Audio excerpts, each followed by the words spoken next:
You already know. That's the thing nobody says out loud. You already know there's a version of your life you're not living.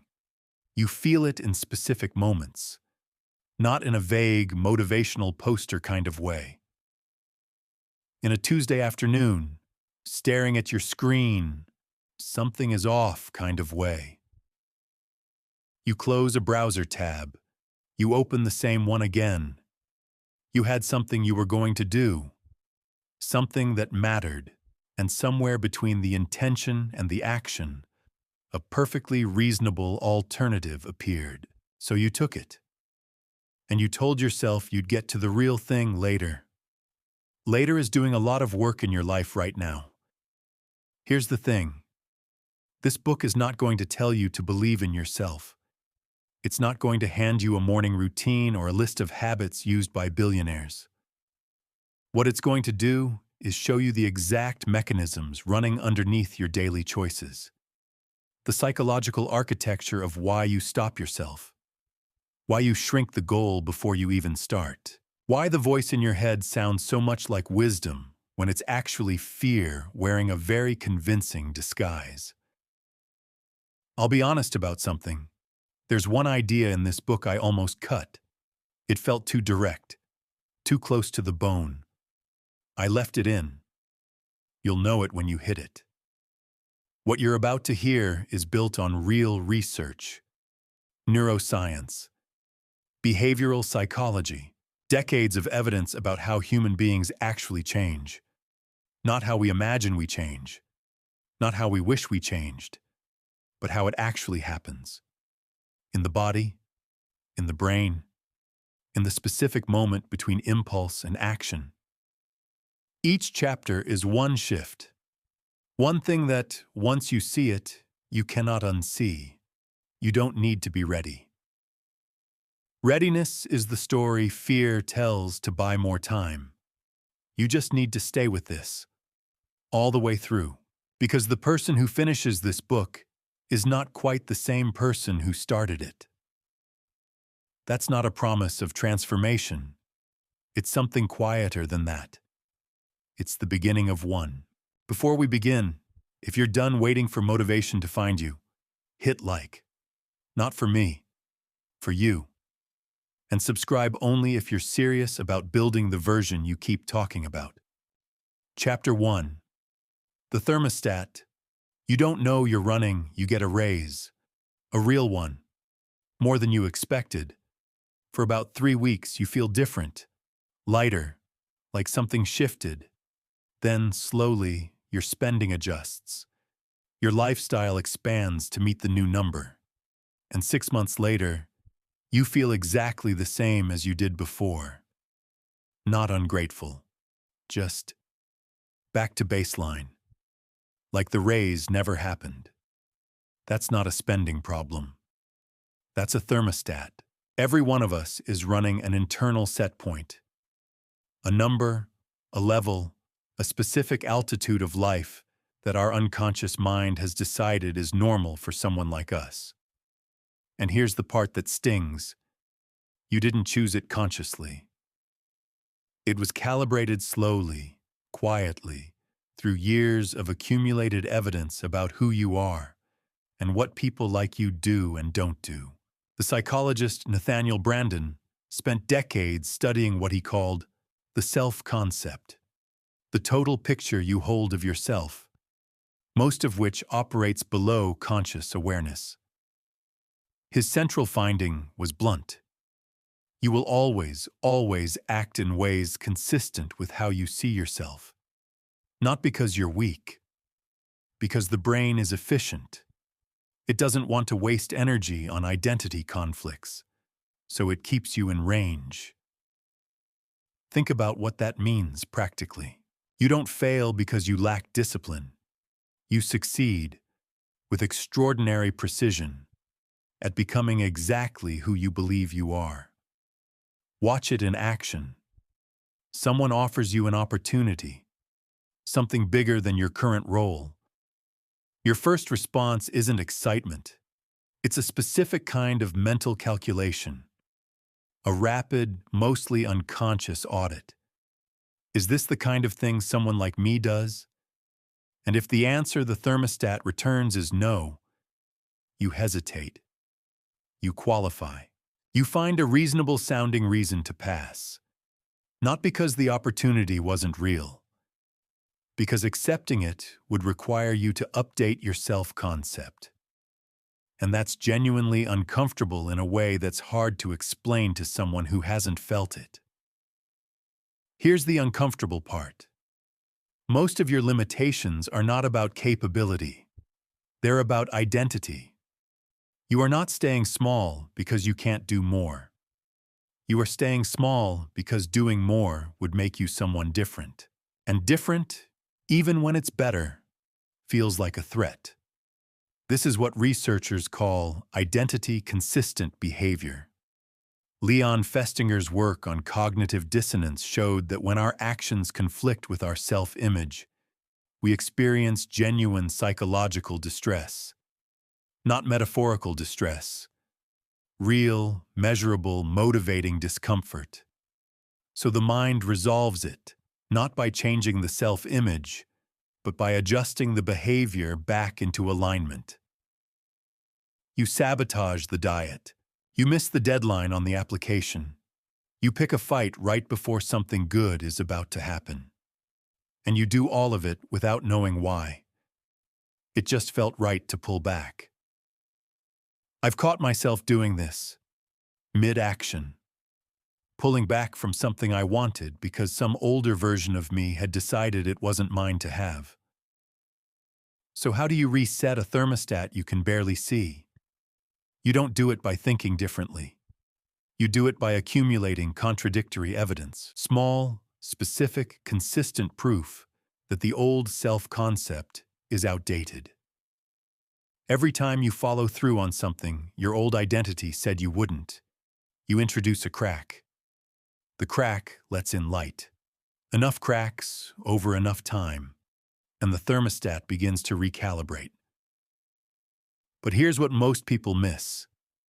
The evidence has to be behavioral, not affirmational, not motivational, behavioral. You have to actually do the thing, imperfectly, nervously, without full confidence, and survive it. Then do it again. Your brain doesn't update its self-concept from what you think.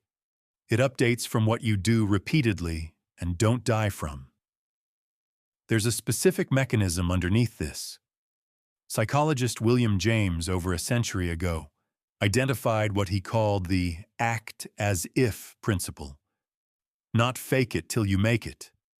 That phrase has been drained of all meaning. Something more precise. When you perform a behavior that belongs to a different identity, consistently and voluntarily, your self-concept begins migrating toward that identity. The behavior leads. The belief follows. Not the other way around. Start here. Pick one thing you've been telling yourself you're not the kind of person who does. Something specific. Wakes up early. Asks for the raise. Sends the work out before it's perfect. Posts the thing. Makes the call. Something where the resistance isn't about skill. It's about the story. Now do it once. Not forever. Once. With no expectation that it will feel natural. It won't. It's not supposed to. You're not trying to feel natural. You're trying to generate evidence. One piece of contradictory evidence does almost nothing on its own, but it starts a file, and the brain is a pattern recognition machine. Give it enough entries in that file, and it will update the pattern. It has to. That's not motivation. That's just how cognition works. There's a concept in thermostat engineering worth borrowing. Deadband. It's the range around the set point where the system doesn't respond. Temperature drifts a little above, a little below. The system stays quiet. Only when it goes outside the dead band does the system kick in and correct. You have a psychological deadband, too. Small improvements don't trigger it. They stay inside the acceptable range. The system stays quiet. This is why incremental progress sometimes feels invisible. You're inside the dead band. The thermostat isn't threatened yet. But when you push past it, when you take the opportunity, deliver the performance, show up at the level that's genuinely outside your current self-concept, the system activates. You'll feel it. Resistance. Doubt. An urgent need to explain why this was a bad idea. That activation is not a warning. It's confirmation. You've left the dead band. The old identity is working to pull you back. That pull is the proof you're moving. The question isn't whether you can silence that pull. You can't. The question is whether you can keep moving while it's happening. Most people feel the pull and interpret it as a message. They stop. They reconsider. They decide they weren't ready after all. But the pull isn't information about the future. It's information about the past. It's the thermostat protecting an old setting. Nothing more. Here's what happens to the people who keep moving through it. They don't suddenly feel fearless. They don't wake up one day drenched in confidence. What they notice, usually slowly, is that the pull gets weaker. The dead band shifts. The thermostat recalibrates to protect a higher set point. And what used to feel audacious starts to feel like baseline. That's how it works. Not through a single moment of reinvention. Through enough small acts of identity contradiction that the old story simply becomes less convincing than the new evidence. You are not fixed. You were never fixed. You were just running old programming in a life that has long since outgrown it. The thermostat can be reset, but only you can touch it. And the only tool you have is your behavior. Repeated, deliberate, and pointed directly at who you're becoming, rather than who you've been. The next question is why, even knowing all this, you still don't act. Why the knowledge sits there, perfectly clear, and the behavior still doesn't change. That's not a willpower problem either. It's something more specific. And it sounds exactly like your own voice. Chapter 2. What fear actually sounds like. You're about to send the email, the one that matters. Your hand is over the keyboard, and your brain quietly offers you a thought. Maybe I should sit on this one more day. Make sure the tone is right. I don't want to come across as too eager. That thought feels like wisdom. It is not wisdom. It is fear speaking in your vocabulary, using your syntax, mimicking your judgment so precisely you'd never pick it out of a lineup. This is the part about fear that no one explains clearly enough. Fear doesn't always show up as panic. It rarely announces itself. In daily life, in the life of someone who is fundamentally safe but chronically stuck, fear operates almost entirely in disguise. It sounds like practicality. It sounds like patience. It sounds like I'm just being realistic. And because it sounds like you trust it. Neuroscientist Lisa Feldman Barrett spent years dismantling the idea that emotions are things that happen to us. Her research points to something more unsettling. Emotions are constructions. Your brain is constantly making predictions about what's happening and why. It generates an emotional experience, including fear, based on past data, present context, and the story it's been trained to tell. Which means the fear you feel isn't a direct readout of reality. It's your brain's best guess, filtered through every time you tried something and it didn't work. Every time you were embarrassed. Every time the risk wasn't worth it. Your brain is not trying to hurt you. It's trying to be efficient. But efficient and accurate are not the same thing. Here's a number worth sitting with.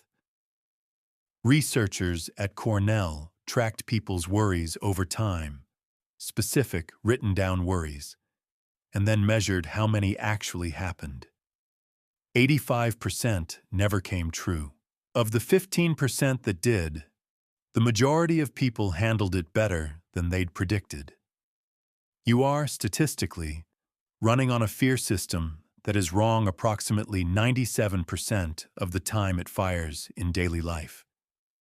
You're letting a system with a 3% accuracy rate make your most important decisions. The mechanism underneath this has a name. Psychologists call it the amygdala hijack, a term popularized by Daniel Goleman. When your brain detects a perceived threat, the amygdala activates faster than the prefrontal cortex can process. You feel the fear before you can think about it.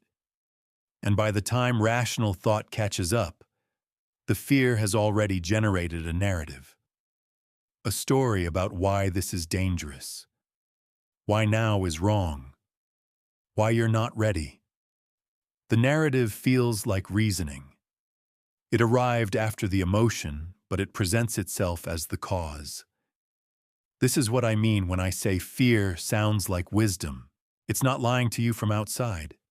It's constructing a case from inside, using your own logic, your own past, your own voice. So what do you do with that? You can't think your way past it. That's the trap most people fall into. They try to out-argue the fear. They build a counter case. They list all the reasons the risk is manageable. But they're fighting a narrative with a narrative. And the fear narrative has a home field advantage. It knows your weak spots. What actually works is something different. And it's almost insultingly simple. You name it, out loud or on paper, with precision. Not I feel anxious. That's too vague. The brain doesn't know what to do with vague. Something specific. I'm afraid that if I send this proposal and it gets rejected, it will confirm that my work isn't good enough, and I'll have to face that. That sentence. Say it. Write it. Because UCLA neuroscientist Matthew Lieberman found that the act of labeling an emotion in precise language reduces amygdala activation. Measurably.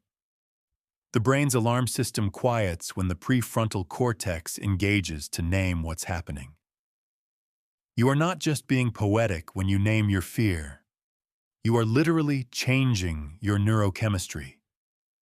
Then, and this is the part that requires honesty, you interrogate the narrative. Not with optimism, with specificity. What is the actual worst outcome here? Not the cinematic version your brain produced. The real one. Could you survive it? Could you recover? Almost always, the answer is yes. The stakes your fear assigned to the situation are not the real stakes. They are the amygdala's opening bid. Here's something slightly uncomfortable that you probably already know. Most of the things you're afraid of, you're not actually afraid of the outcome. You're afraid of what the outcome would mean about you. Rejection isn't painful because it closes doors. It's painful because it feels like a verdict. On your worth, your talent, your right to take up space. That's the real fear underneath the surface fear. And that deeper fear, the one about your fundamental adequacy, that one can't be resolved by thinking. It can only be resolved by doing, by attempting the thing, surviving the response, and updating the data. Every attempt that doesn't destroy you is evidence against the verdict. Enough evidence, and the verdict loses its authority. One more thing about fear that changes everything once you understand it. The anticipation of fear is almost always worse than the fear itself. Psychologists call this the impact bias. We consistently overestimate how bad a negative experience will feel and how long it will last. The thing you've been dreading for 3 weeks will likely feel manageable within 3 minutes of starting it. Not pleasant, maybe, but manageable. The shadow is bigger than the object casting it. It always is. So the only move that actually works, is to shrink the action until the fear can't maintain its grip on it. Not the goal, the action. You don't have to launch the business. You have to make one phone call. You don't have to write the book. You have to open the document. You don't have to reinvent your life. You have to send the email that's been sitting in your drafts since Tuesday. The fear will still be there. It will still sound like wisdom, but it will be talking about a raindrop, and you can step through a raindrop. What you can't do, what nobody can do, is think themselves into doing it. Understanding fear doesn't move you. Only action moves you, and action doesn't wait for the fear to quiet down first, which is exactly where confidence comes from. Not from the absence of fear, from the discovery that you can move while it's present. Chapter 3. The Confidence Lie. Here's the thing you were told, in 100 different ways, by 100 different people who meant well. Get confident first, then act, build your self-belief, then take the risk, know your worth, then ask for what you want. It sounds right. It feels logical. It is completely backwards. Confidence is not the ignition. It's the exhaust. It's what comes out the back after the engine has already been running. Every person you've ever looked at and thought, they just seem so sure of themselves. They didn't start there. They started somewhere embarrassing, something they were bad at, a room where they didn't belong yet, a conversation they weren't ready for. They did it anyway. Badly, probably. And then something small shifted. Not their confidence, their evidence. They had one data point that said, I attempted this, and I didn't collapse. And they went back and got another one. And another. And at some point, the data points added up to something that looked, from the outside, like confidence. But from the inside, it just felt like familiarity. You can't think your way into that. You have to earn it the slow way. Psychologist Albert Bandura called this self-efficacy, and his research was specific about where it comes from. Not from affirmation, not from being told you're capable. From mastery experiences, actual attempts, actual outcomes. The brain updates its confidence estimate based on behavioral evidence, not on what it's been told to believe about itself. You can tell yourself you're a strong swimmer all day. The confidence update only happens when you get in the water. I've watched people wait for confidence the way you wait for a delayed flight. Gate changes, more delays. They're still at the airport. Here's what nobody explains about micro-commitments and why they matter so much. It's not just about building habits. It's about building a specific kind of self-knowledge. When you make a small promise to yourself and keep it, you are not just completing a task. You are updating a file. The file that tracks whether your word means something, whether you can be trusted by yourself to do what you said you'd do. That file matters more than almost anything else in your psychological life, because your brain checks it constantly. Before every decision, every risk, every attempt, it runs a quick background check on your own reliability. And if the file is full of broken promises, alarms you silenced, commitments you quietly revised downward, versions of yourself you said you'd become and didn't, then your brain, rationally, assigns low probability to the next attempt working out. Not because you're lazy, because you're consistent with your own data. You open your phone to set a 6 a.m. alarm. You already know you're going to hit snooze. Some part of you knows it before you even said it.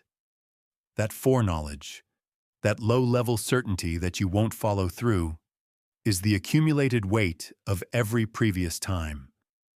It's not a character flaw. It's a pattern. And patterns can be interrupted. But they can only be interrupted with specificity and honesty. You have to start with promises so small they're almost embarrassing. Not, I'm going to transform my mornings. I'm going to make my bed today. Then tomorrow. Then the day after.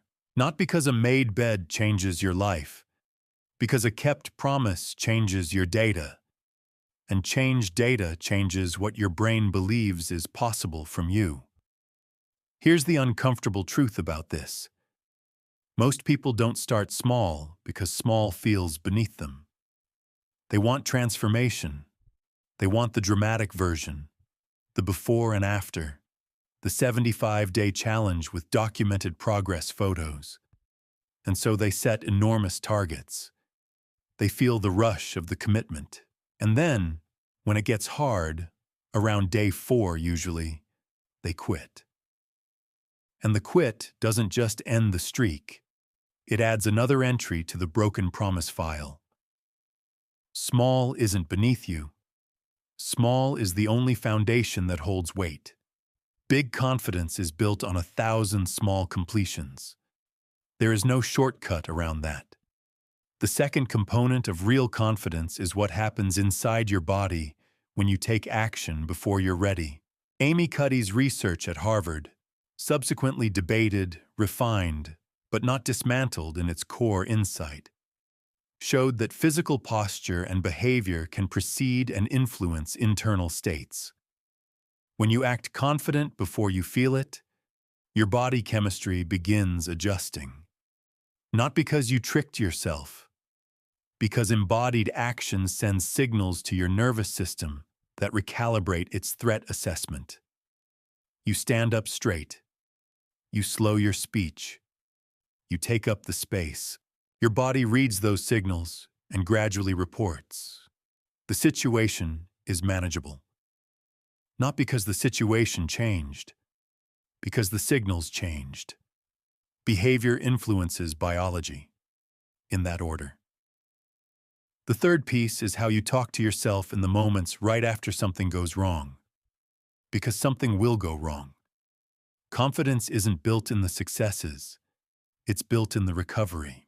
Ethan Kross at the University of Michigan found that people who addressed themselves by name during difficulty, your name, not I, recovered faster, made better decisions, and reported feeling more capable afterward.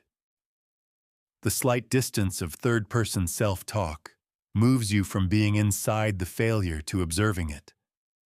From drowning to coaching. Two very different positions. Try it now. Think of something you've been harsh on yourself about. Now, instead of, I can't believe I did that, say your name. You made a mistake. You've made them before and moved through them. What's the next right move?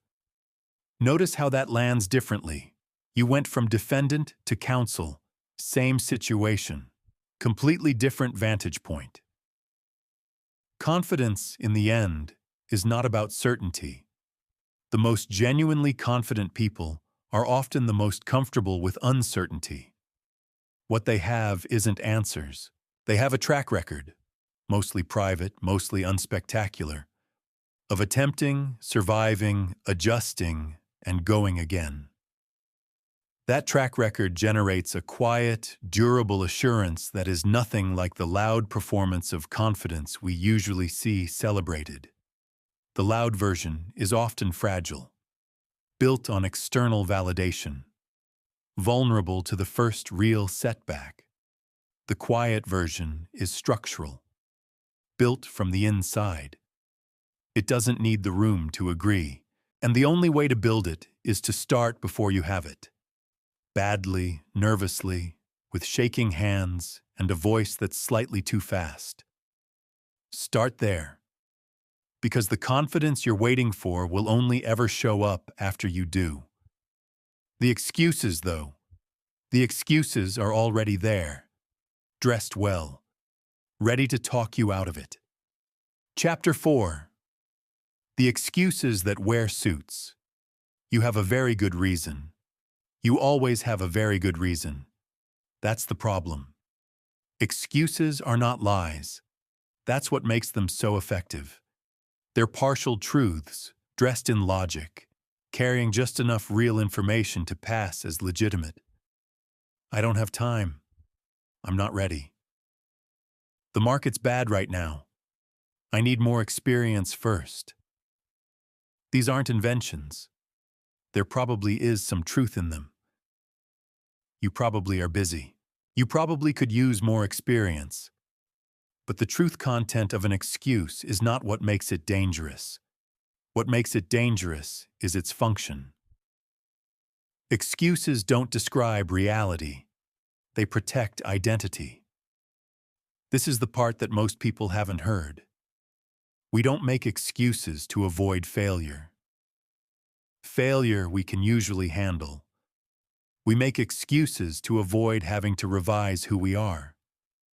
Because if you attempt the thing and succeed, you are now someone different. Someone who does that. Someone who's capable of more than the current story allows. And that, the identity update, is what the excuse is actually blocking. Watch it happen. Someone suggests you apply for the senior role. Your brain, in about 2 seconds, generates a reason why you're not quite right for it yet. The reason feels accurate. It probably contains real information. But notice what it protected. You didn't have to update your identity. You stayed the person who's almost ready, who's building toward it. The almost ready identity is comfortable. It keeps future you responsible for the risk, while present, you stay safe. Psychologist Carol Dweck's work on mindset is often summarized as growth mindset good, fixed mindset bad.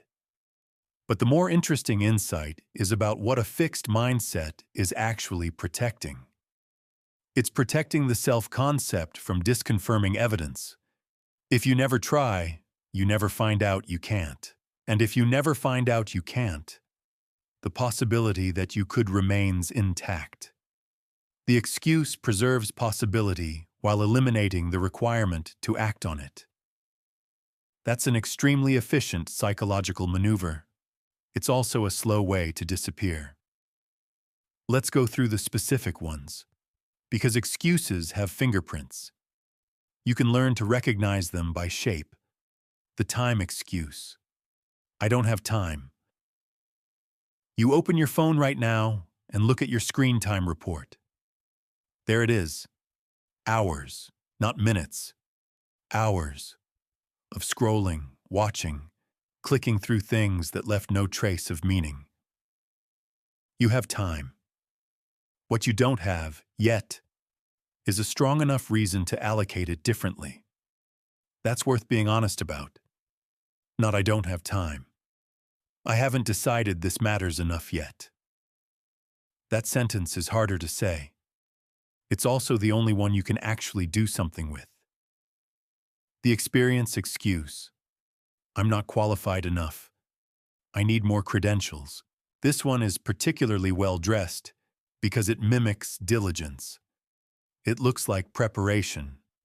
Researcher Valerie Young has studied what she calls the imposter phenomenon across professional populations for decades. Her finding, the people who feel most qualified are often not the most capable. They're the most comfortable with ambiguity. Qualification is partially skill and massively confidence in the skill you already have. Most people are more prepared than they believe. They're waiting for a feeling of readiness that more preparation cannot produce. The timing excuse. Now isn't the right moment. I'll start when things settle down. Things do not settle down. This is not cynicism. This is the observable reality of adult life. There is always something. A transition, a challenge, a season that requires adjustment. The people who waited for a clear runway are still waiting. The people who launched into mild turbulence are somewhere else entirely. The timing excuse is the most seductive because it always sounds like wisdom. Wait. Be patient. Be strategic. Sometimes that's true. Often, more often than you'd like. It's stall. The comparison excuse. They had advantages I didn't have. This one is the cruelest, because it contains genuine injustice. Some people do start with more. The playing field is not level. Acknowledging that is not weakness. But, and this is the uncomfortable part, using it as a terminal explanation for your own inaction hands your agency to someone else's circumstances. What someone else had does not determine what you can do. It might affect how hard you have to work. It does not affect whether the attempt is worth making. Here's the test for any excuse you're carrying. Ask yourself this: if this excuse were removed, if I had the time, the credentials, the right moment, the fair starting point, would I actually do it then? If the answer is yes, the excuse is a placeholder. You're waiting for a condition you could begin creating right now. If the answer is honestly no, if the excuse is just covering a deeper ambivalence about whether you even want the thing, that's different information. That might mean the goal itself needs to be examined. Not every dream you have is actually yours. Some were inherited. Some were absorbed. Some belong to an older version of you who had different needs. Letting go of a goal that was never really yours is not defeat. It's clarity. But an excuse covering a dream you genuinely want, that's a cage. And you built it yourself. The way out isn't willpower. It isn't motivation. Both of those are weather, unpredictable and impossible to sustain by force. The way out is a decision made at the level of identity. Not I will try to do this. I am the kind of person who does this. That shift, from behavioral intention to identity claim, changes the calculus. You don't negotiate with your identity every morning. You just act from it. Make the claim before you've earned it. Then earn it through the behavior, in that order. The excuses will still show up. They're too well practiced to disappear overnight. But once you've seen their function, once you understand they're protecting an old identity, not describing an actual obstacle, they lose some of their authority. They sound different, less like wisdom, more like what they are. An old self, trying to stay in charge of a life it no longer fits. The voice running those excuses, have you noticed it never actually sounds like fear? It sounds calm, reasonable, almost kind. That voice has a specific architecture, and once you understand how it was built, you can stop confusing it for truth. Chapter 5. The inner voice that's been lying to you. You make a mistake at work. Small one, recoverable. And before anyone else has even noticed, the voice is already running. Of course you did. You always do this. You're not as good as they think you are. It's only a matter of time before they figure that out. That voice is fast. It's specific. It knows exactly which words land hardest. And it sounds so much like you that most people never question whether it actually is. It isn't. Not entirely. Not in the way you think. What you're hearing is not your authentic inner self delivering honest feedback. What you're hearing is a pattern. A deeply grooved neural habit assembled over years from external voices, parents, teachers, peers, failures, that got internalized so thoroughly they began running on their own. The voice that tells you you're not enough is not wisdom. It's scar tissue that learned to talk. Psychologist Ethan Kross at the University of Michigan has spent years studying what he calls chatter, the looping, critical, self-referential inner dialogue that hijacks cognitive performance under pressure. His research is unambiguous. Chatter doesn't just feel bad. It measurably degrades decision-making, physical performance, emotional regulation, and creative thinking. The voice isn't just unkind. It's actively making you worse at living your life. But here's where it gets interesting. Cross also found the intervention, and it's so simple it almost sounds like a joke until you try it. Stop saying I. Start using your name. Not in public. In your head. When the spiral starts, when the voice cranks up after something goes wrong, instead of, I can't believe I did that. I'm such an idiot. You say your own name. You made a mistake. What's the next right move? That single shift, first person to second, immersed to observational, creates just enough psychological distance to move from drowning in the emotion to standing slightly outside it, from defendant to counsel. You become your own advisor instead of your own prosecutor. The reason this works is structural, not motivational. First-person self-talk keeps you inside the emotional experience. Your name creates a tiny gap, and in that gap, the prefrontal cortex, the part of the brain responsible for rational thought and strategic planning, gets enough room to re-engage. You're not suppressing the emotion. You're giving yourself enough distance to respond to it rather than become it. Here's something slightly uncomfortable that you probably recognize. The way you talk to yourself in private is almost certainly something you would never say to another person you cared about. If a friend called you after a bad day and described the same mistake you made, you would not say, "Of course you did. You always do this. It's only a matter of time." You would say something measured, something kind, something useful. You extend to strangers a basic decency that you routinely deny yourself. That gap between how you treat others and how you treat yourself is not humility. It's a habit. And like every habit, it can be changed. Martin Seligman's research on explanatory style is worth understanding here, because it names something most people feel but can't identify.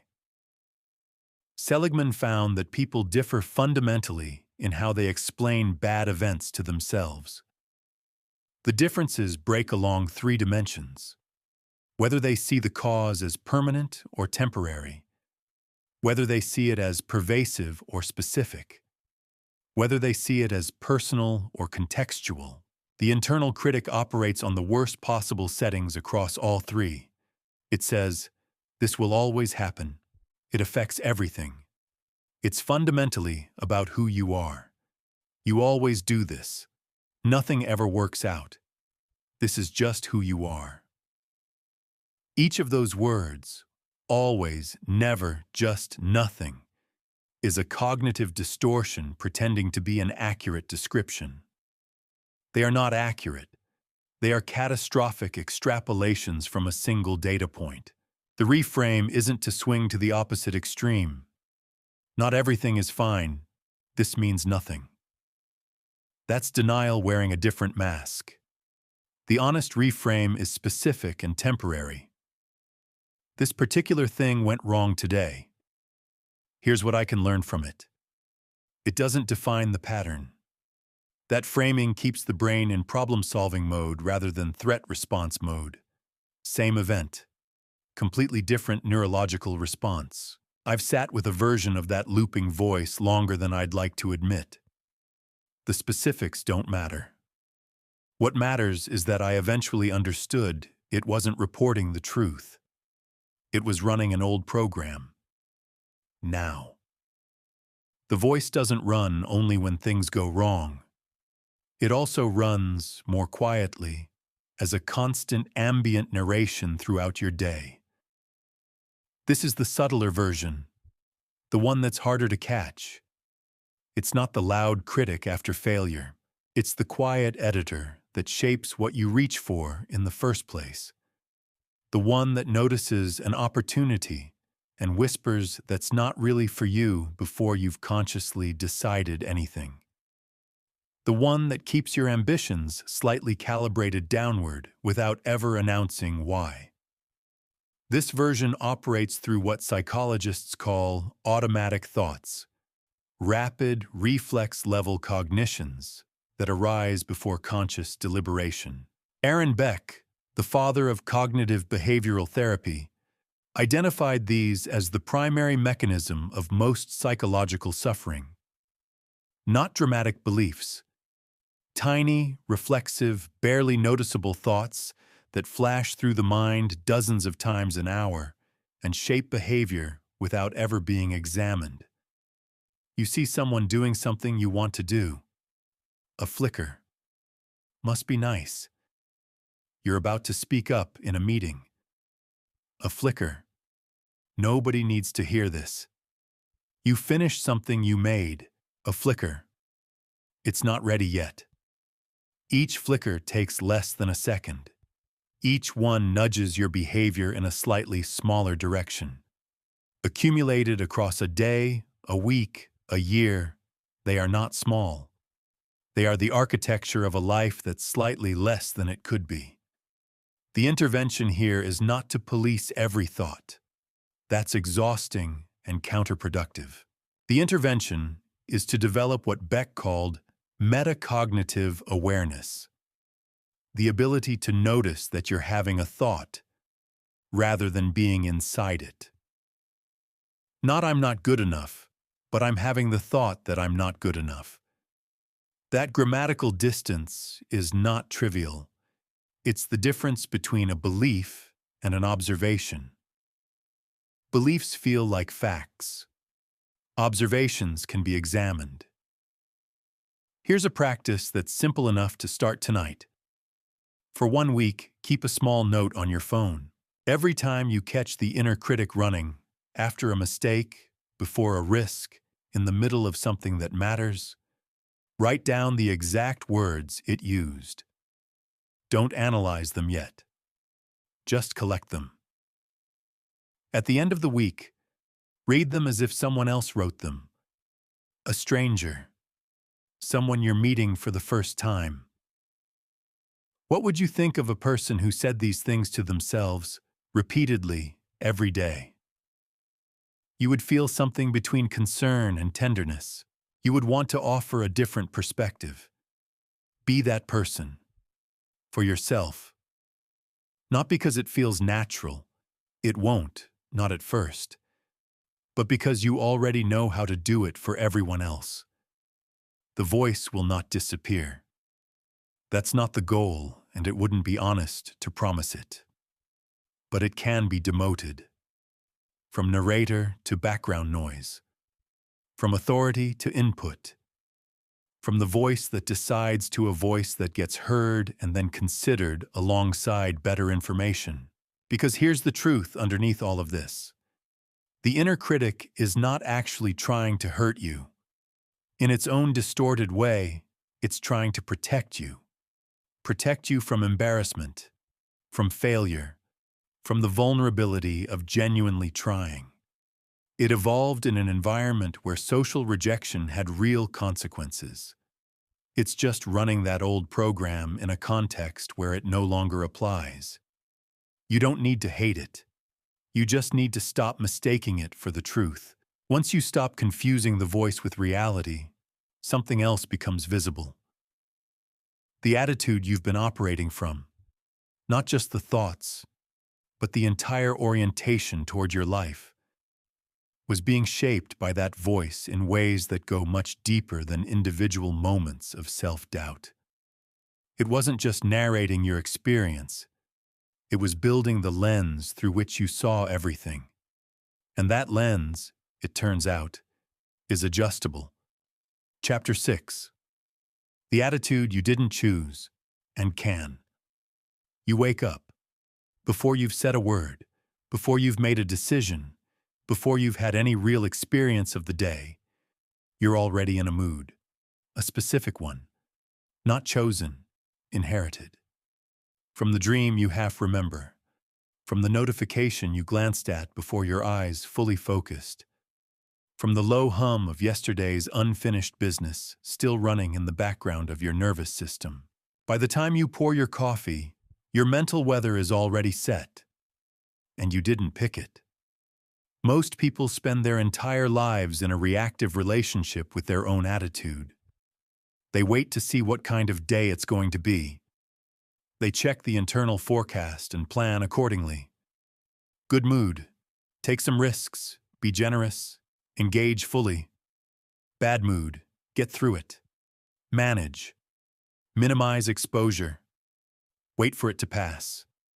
This feels like emotional maturity. It is actually emotional abdication.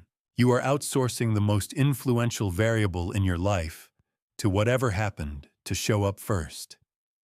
Neuroscientist Richard Davidson at the University of Wisconsin spent 3 decades mapping what he calls affective style, your brain's default emotional set point, where it tends to land when nothing particular is pulling it in any direction. His landmark finding was this: affective style is not fixed. It is trainable. The prefrontal cortex, specifically the left prefrontal region, associated with approach behavior, curiosity, and positive engagement, shows measurably increased activity in people who practice deliberate mental orientation. And not just functionally, structurally. The brain physically changes in response to sustained attentional practice. Your attitude is not your personality. It is a habit of perception, and habits respond to intervention.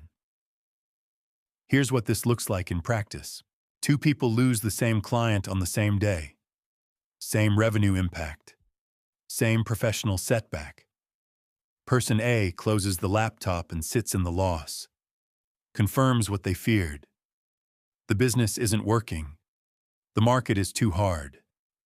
Person B closes the laptop. Sits with the discomfort for an hour. Actually feels it. Doesn't skip it.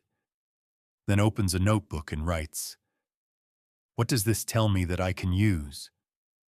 Not because they feel better, because they've trained themselves to ask that question regardless of how they feel.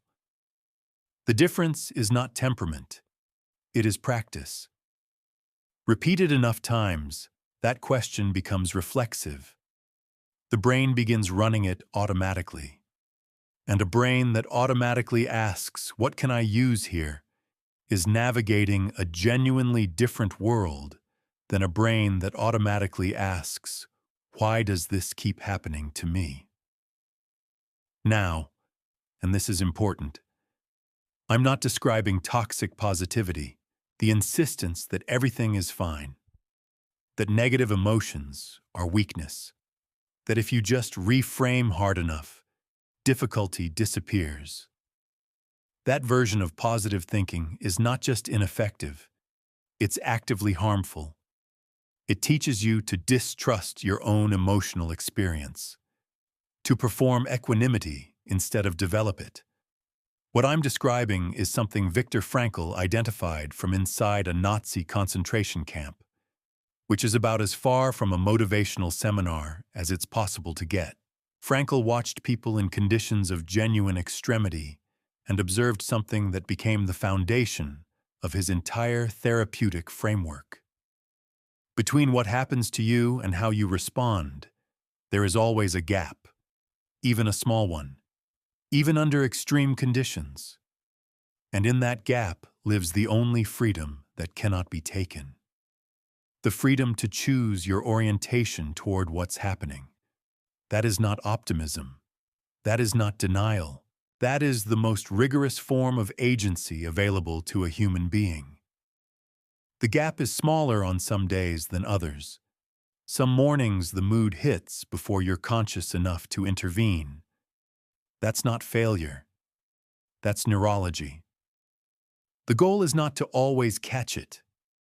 The goal is to catch it more often than you used to widen the gap, gradually, through practice, until there is reliably enough space between stimulus and response to make a choice. Here's a specific practice for widening that gap. It takes 5 minutes, and it works because it operates on the brain before the day's inputs have a chance to. Before you check your phone, before, not after, sit with 3 questions. Write them down if you can, because writing engages the prefrontal cortex in a way that thinking alone doesn't. First, what's one specific thing I'm grateful for right now? Not a category, a specific thing. Not my health, but the fact that I woke up without pain today. Specificity matters because vague gratitude activates the concept. Specific gratitude activates the memory, the image, the feeling. That's a different neurological event. Second, what's one thing I'm genuinely curious about today? Not excited about. Curious about. Curiosity is a lower bar than excitement, and it's more durable. It doesn't require you to feel good. It just requires a slight lean toward what might be interesting, rather than what might be threatening. Third, what's one thing I'm going to do today that's mine? Not reactive, not on someone else's agenda. One thing I chose. This question establishes agency before the day has a chance to take it from you. 5 minutes, before the phone, before the news, before the inbox pulls you into someone else's urgency. You are programming a filter, and whatever filter you run in the first 10 minutes of your day shapes what you notice for the rest of it. This connects directly to what psychologists call the confirmation bias, the brain's tendency to seek and prioritize information that confirms its existing beliefs. Your morning attitude is a prediction about what kind of day it's going to be, and your brain, helpfully, will spend the next 16 hours finding evidence to confirm that prediction. Give it a negative prediction. This is going to be hard. Nothing ever goes smoothly, and it will find the traffic, the difficult email, the small frustration, and present them as proof. Give it a curious, open prediction. Something interesting might happen today, and it will find the unexpected conversation, the small win, the moment of connection, and flag those instead. Same day, different filter, different experience, and over time, this is the part that matters. Different results, because your behavior follows your perception. You act on what you notice, and what you notice depends almost entirely on what you've trained yourself to look for. Reframing is the active version of this.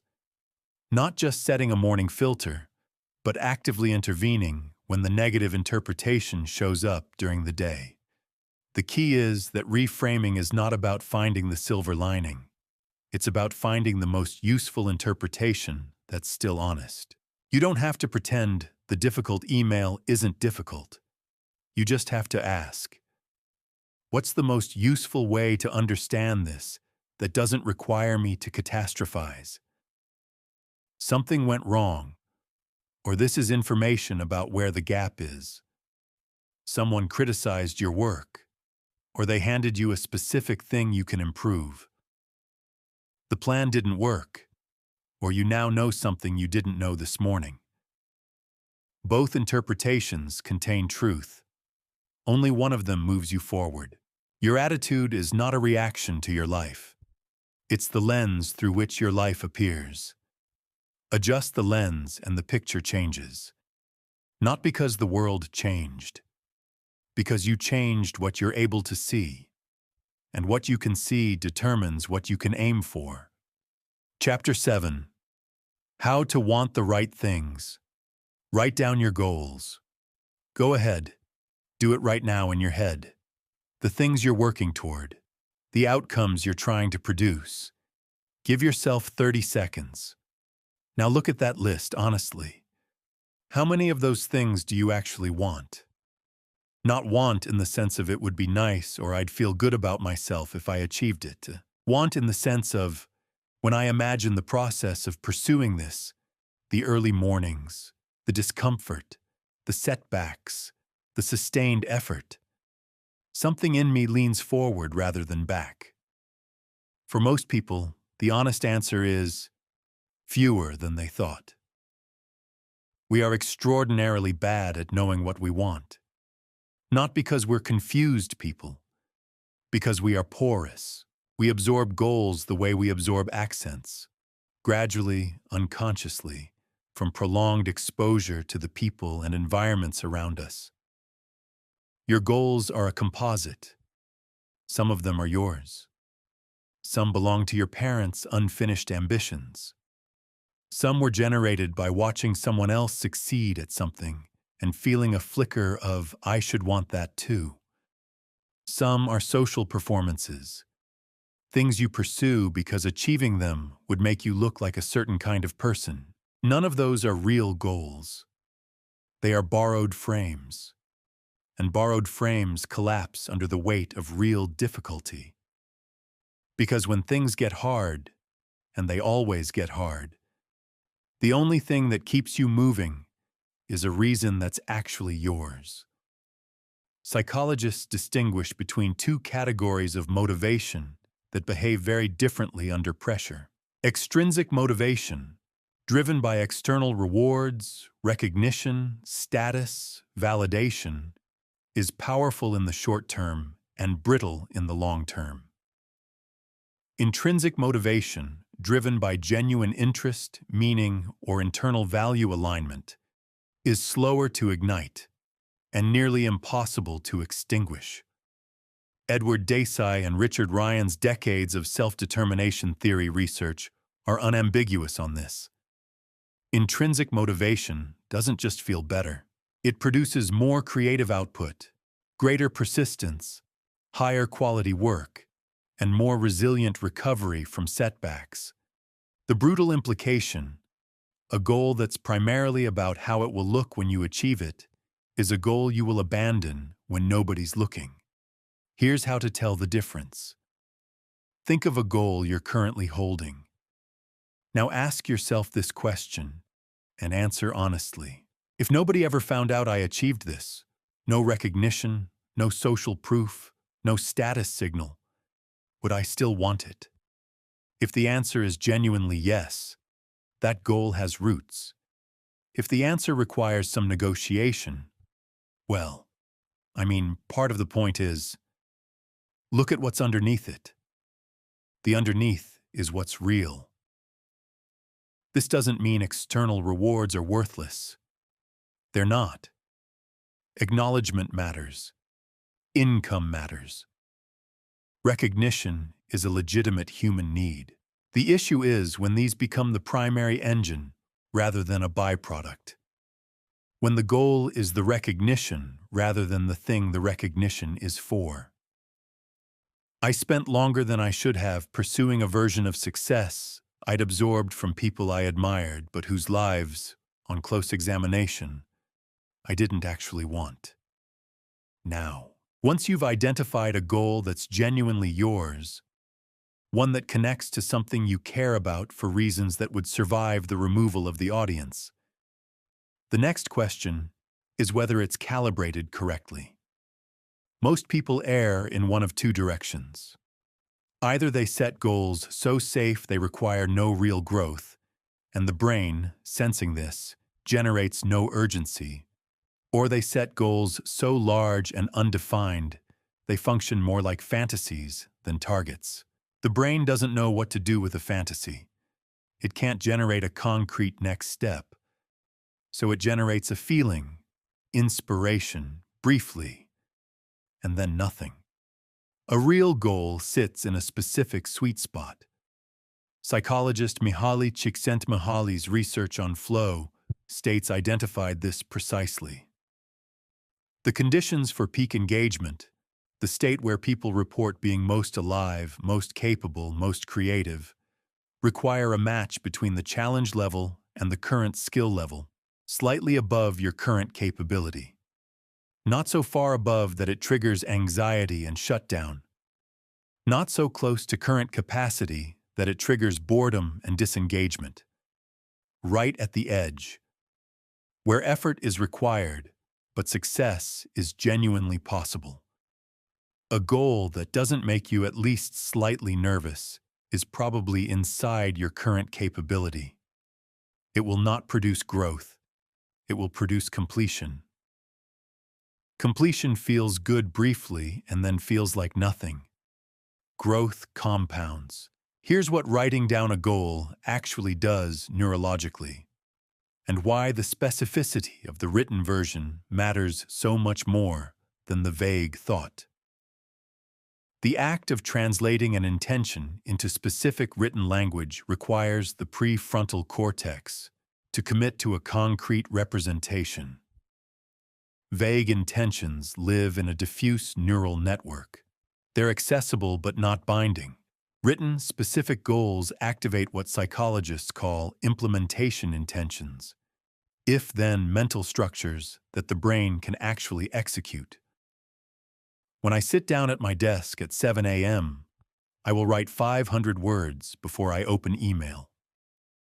That sentence, written down, creates a procedural memory trace. The brain files it as a plan, not a wish.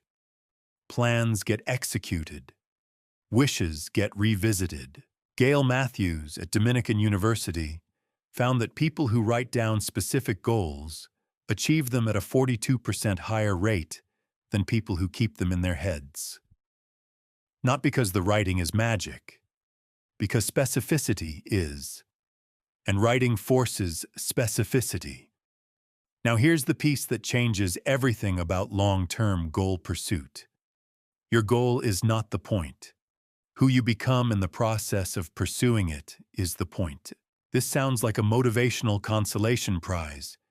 Even if you don't get there, you'll have grown. But that's not what I mean. I mean something more precise. The goal functions as a direction, a fixed point that orients your daily choices. But the actual value is being generated in the daily choices themselves, in who you're training yourself to be through the process of sustained pursuit. The person who finishes the marathon is meaningfully different from the person who signed up for it, not just in fitness, in evidence about themselves, in updated data about what they can sustain. That update, the identity update that comes from sustained pursuit of something that genuinely challenged you, is worth more than the achievement itself. Because it transfers. The marathon runner carries the evidence into every other domain. I have done hard things. I know what it costs. I know I can pay it. The achievement is temporary. The person you became to achieve it goes everywhere with you. So set the goal. Make it specific enough to be actionable. Make it meaningful enough to survive difficulty. Make it yours, actually, verifiably yours. Write it down. Break it into the next physical step. And then start becoming the person the goal requires. The goal will show you exactly what's in the way. That's not a problem. That's the information your brain has been waiting to find. Chapter 8. The brain that finds what it's looking for. You decide you want a specific car. Let's say it's white, a particular make, something you'd never really noticed before. You do some research. You think about it seriously for a few days. And then you drive to work and you see 3 of them. Same car. Same color. On the same road you've driven 1,000 times. Were those cars always there? Yes. Every one of them. You drove past them for years without registering their existence. Your brain filtered them out as irrelevant noise. Then you decided they mattered. and suddenly they were everywhere. That is not a coincidence. That is your reticular activating system doing exactly what it was built to do. The reticular activating system, the RAS, is a network of neurons at the base of your brainstem that functions as your brain's attention filter. Every second, your senses are delivering roughly 11 million bits of information to your nervous system. Your conscious mind can process about 50. The RAS decides which 50 make it through. Everything else is discarded before you're aware it existed. The filter is not random. It is programmed. By repetition, by emotional significance, by survival relevance, and crucially, by what you've defined as important. What you focus on consistently, consciously, and emotionally, the RAS learns to flag. And what it flags determines what you notice. And what you notice determines what you can act on. This is not mysticism. This is attention science with direct practical implications for how you pursue anything that matters to you. Here's the practical consequence. A person with a vague wish, "I'd like things to go better financially," has given their RAS no useful target. The filter doesn't know what to look for, so it looks for nothing in particular. That person moves through a day full of information and opportunity and notices almost none of it as relevant. Not because the opportunities aren't there, because the brain was never instructed to flag them. A person with a specific, emotionally meaningful, written goal, "I am building a client base of 10 independent consulting contracts by the end of this year," has given the RAS a precise target. The brain begins filtering for relevant signals. A conversation at a dinner party that would have been background noise suddenly gets flagged. An article that would have been scrolled past gets noticed. A connection that seemed unrelated suddenly appears useful. The person does not experience this as their brain working harder.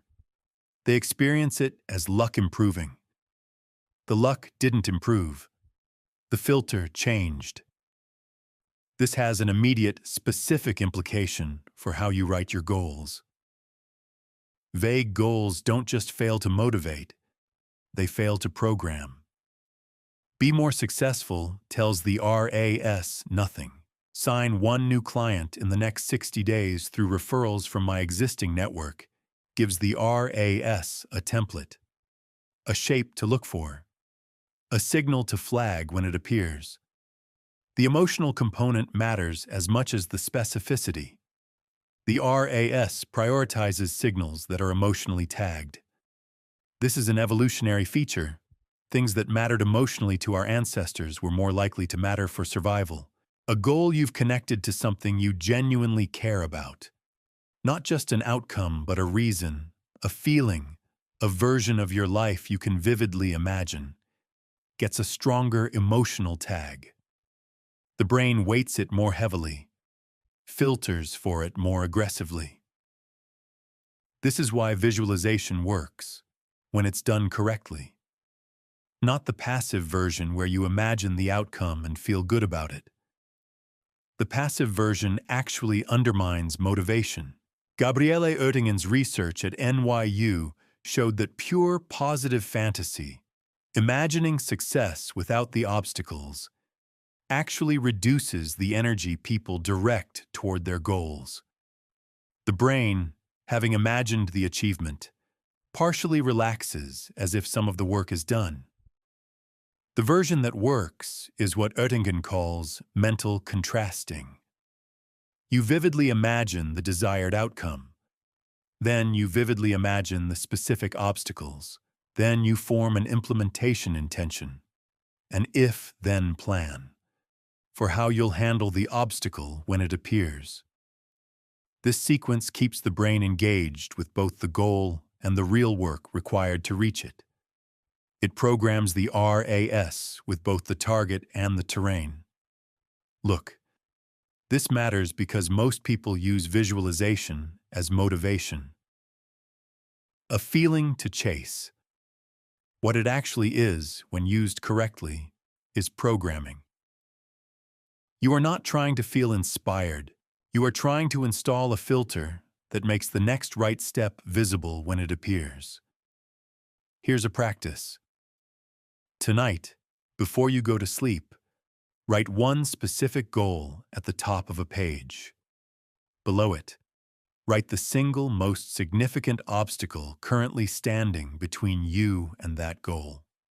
Then write, "When this obstacle appears, I will do this specific thing." Don't make it aspirational. Make it concrete. The obstacle shows up. What is the exact, physical, next action? That implementation intention, rehearsed in writing, is a direct communication to the RAS. You are telling your brain, "This matters. Here is the shape of the threat. Here is the response." File it. Flag it when it appears. There's a second function of the RAS that's worth understanding, because it explains something frustrating about why changing your life feels so hard at first. The RAS is also wired to flag pattern violations. Things that don't fit the existing model of reality get attention. This is why novelty feels uncomfortable and why new behaviors feel effortful in the early stages. Your brain is literally working harder because the experience doesn't match the existing filter. But it's also why the early stages of any meaningful change feel so vivid. Everything is new. Everything is being consciously processed. The brain hasn't built the automatic pattern yet. This heightened conscious engagement is uncomfortable. It's also the state in which learning happens fastest. The people who quit new habits in week 2 are quitting right at the point of maximum neurological rewiring. They mistake the discomfort of active learning for evidence that the change isn't working. It is not evidence of that. It is evidence of the opposite. Here's the uncomfortable truth worth sitting with. Your current life, its shape, its limitations, its recurring patterns, is what your brain has been filtering for.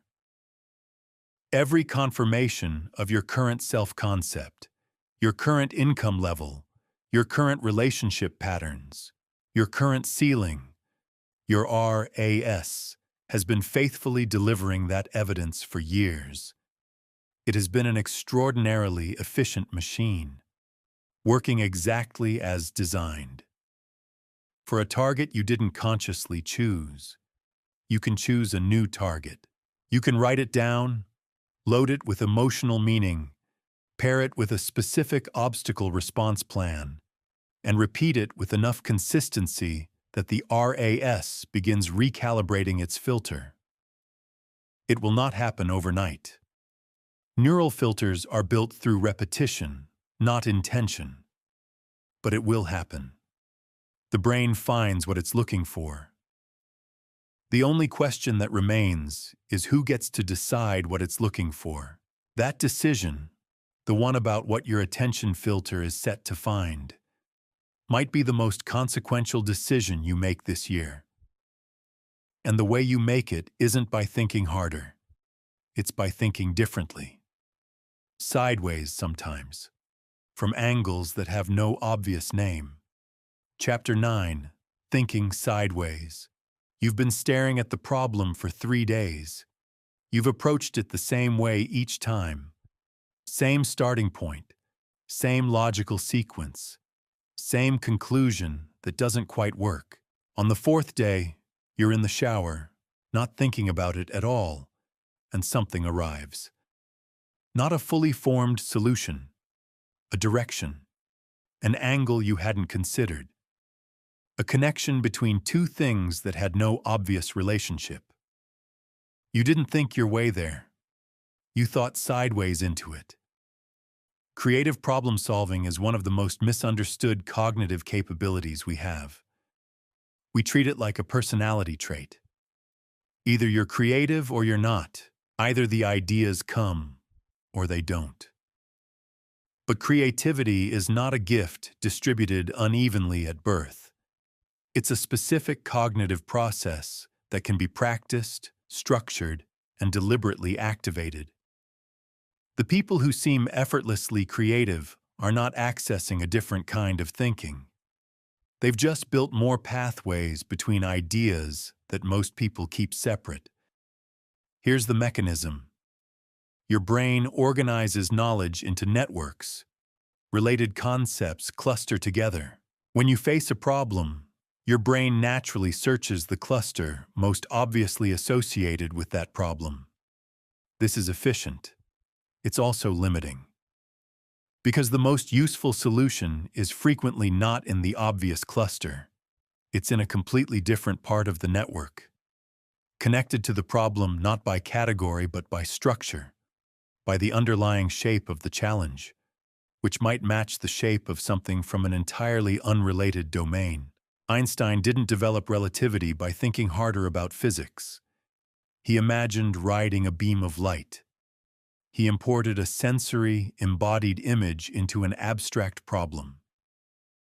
The solution came from the collision of two clusters that had no prior relationship. That collision, that unexpected connection between distant nodes in the knowledge network, is what a creative breakthrough actually is. Not inspiration descending from nowhere.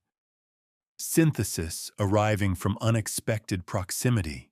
Neuroscientist Rex Jung at the University of New Mexico studies what he calls the imagination network, a set of brain regions that activate when people are engaged in creative thought, daydreaming, or constructing mental simulations.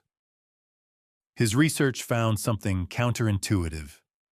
High creative output is associated not with maximum neural activity, but with the ability to fluidly shift between two modes. Focused attention, directed, analytical, convergent, and diffuse attention, open, associative, divergent. The creative breakthrough happens in the diffuse mode, but it requires the focused mode to have loaded the problem first. This is why the shower works. You've spent days in focused mode, loading the problem. The shower forces diffuse mode. No screen, no task, sensory monotony. The brain, released from directed attention, begins making associative connections across the entire network. And one of those connections lands somewhere useful. You can't force the shower moment, but you can design for it.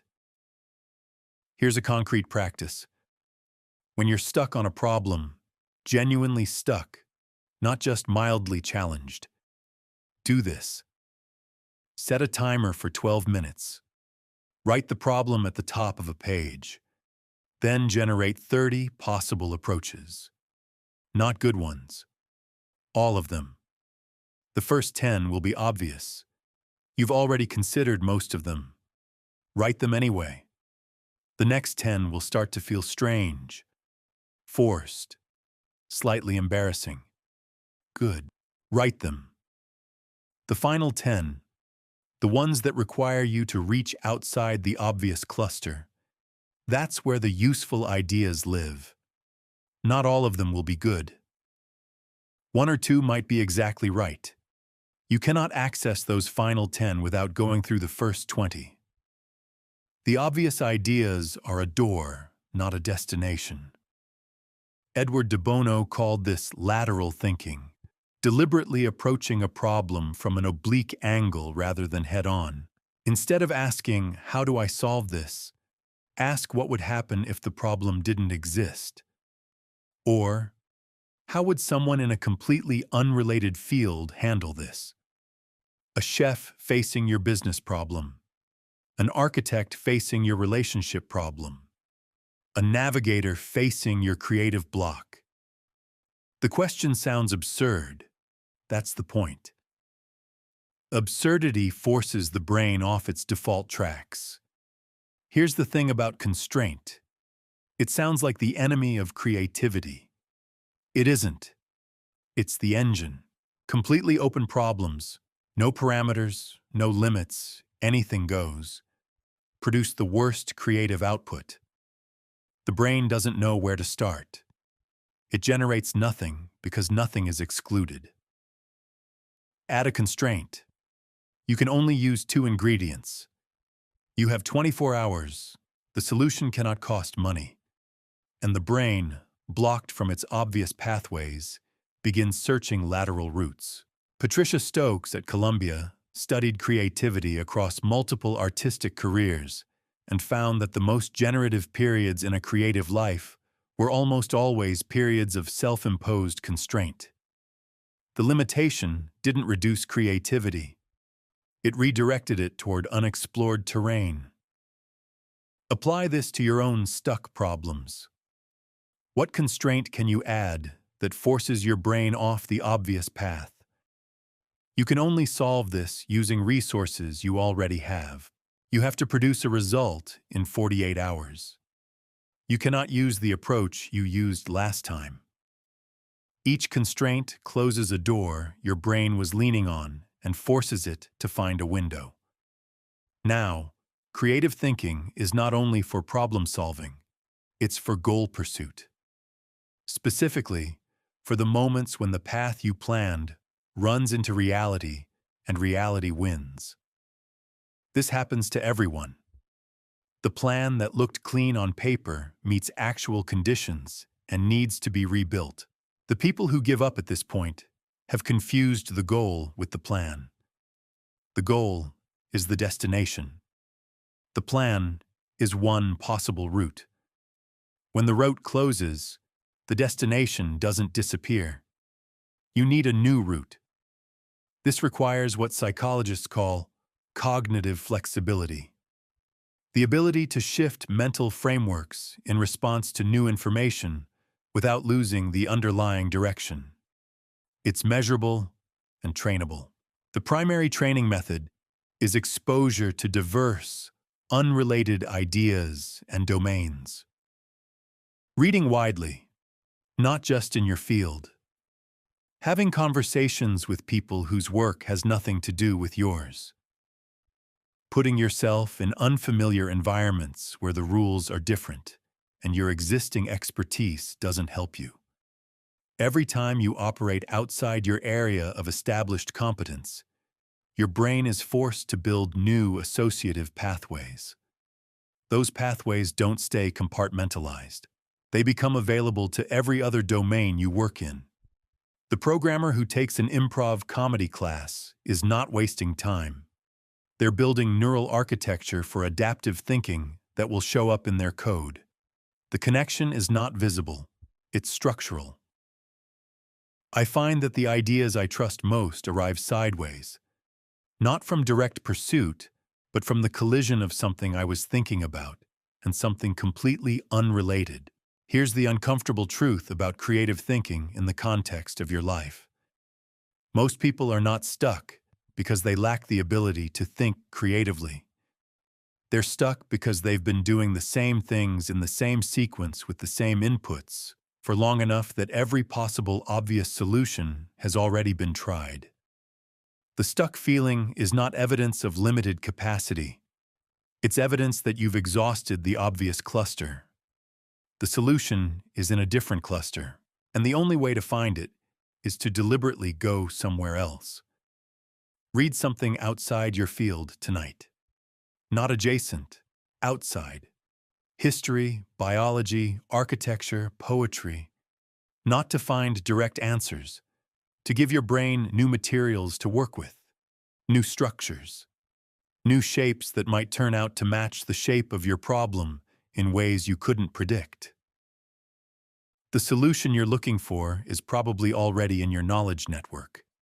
You just haven't connected it to the right question yet. Thinking sideways is how you make that connection. And the people around you, the ones you've chosen or not quite chosen or inherited, are either expanding the range of what you can connect or quietly narrowing it. Chapter 10. The people who make you smaller and the ones who don't.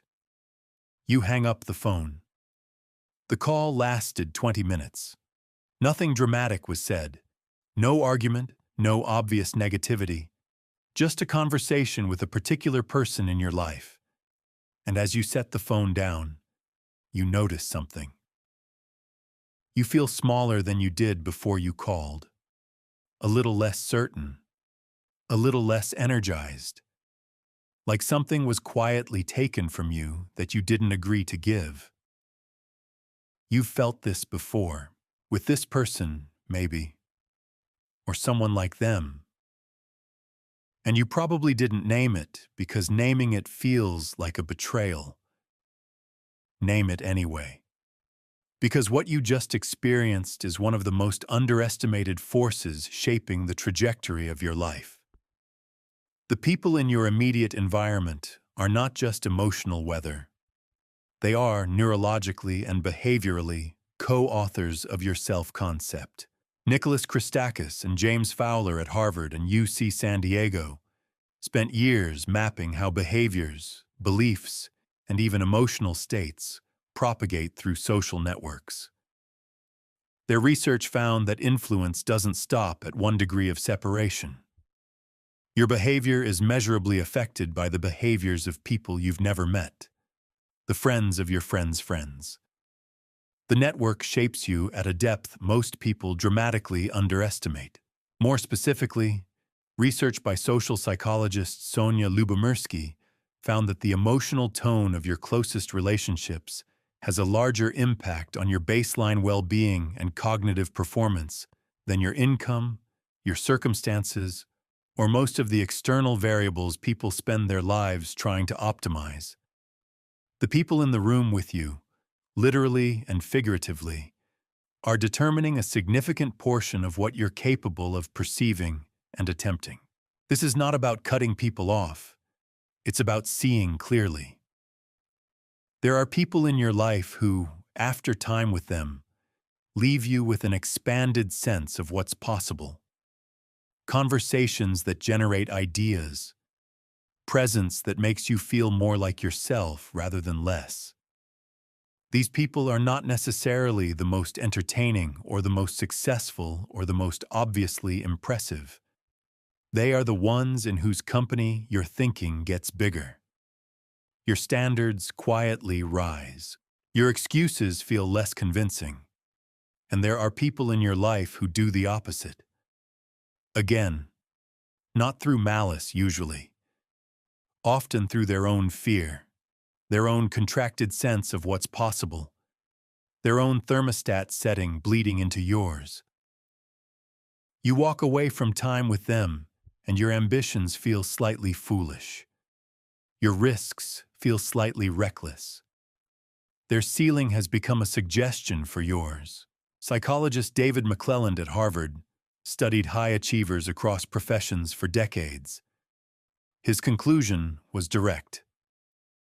Your reference group, the people you spend the most time with, is the single strongest environmental predictor of your long-term achievement level. Not your talent, not your education, your reference group. Here's the uncomfortable version of that.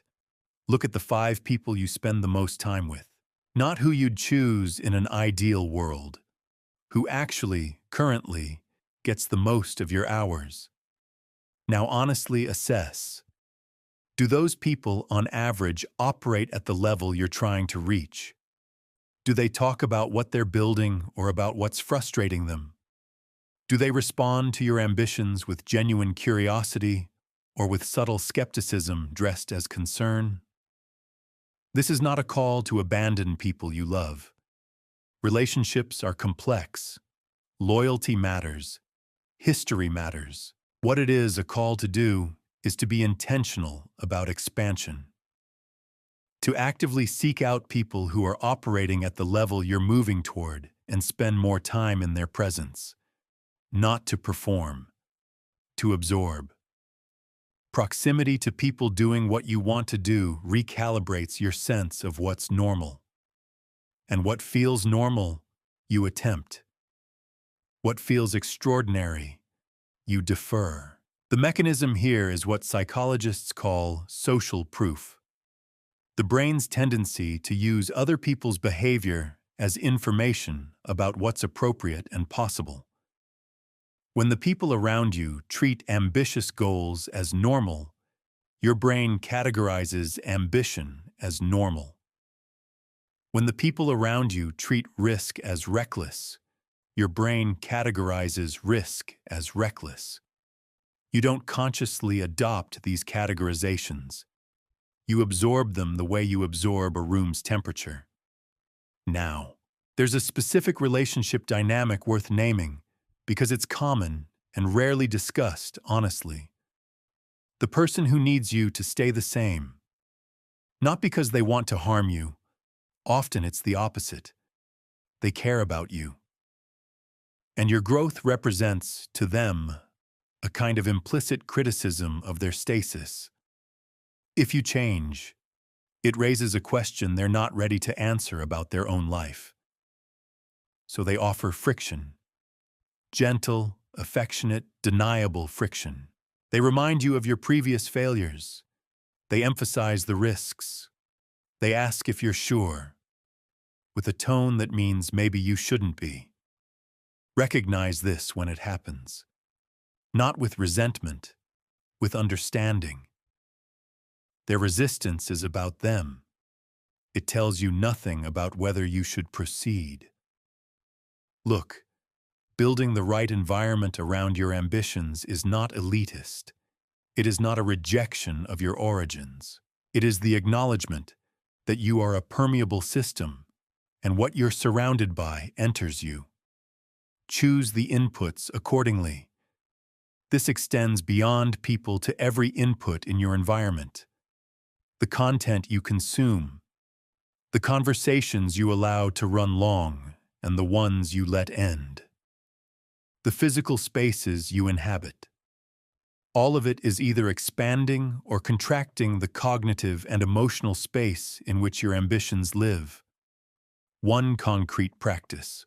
Identify one person, just one, who is doing something you genuinely want to do. Not a celebrity, someone accessible, someone whose work you can see and whose path you can observe. Find a way to be in proximity to that person. Ask a specific small question.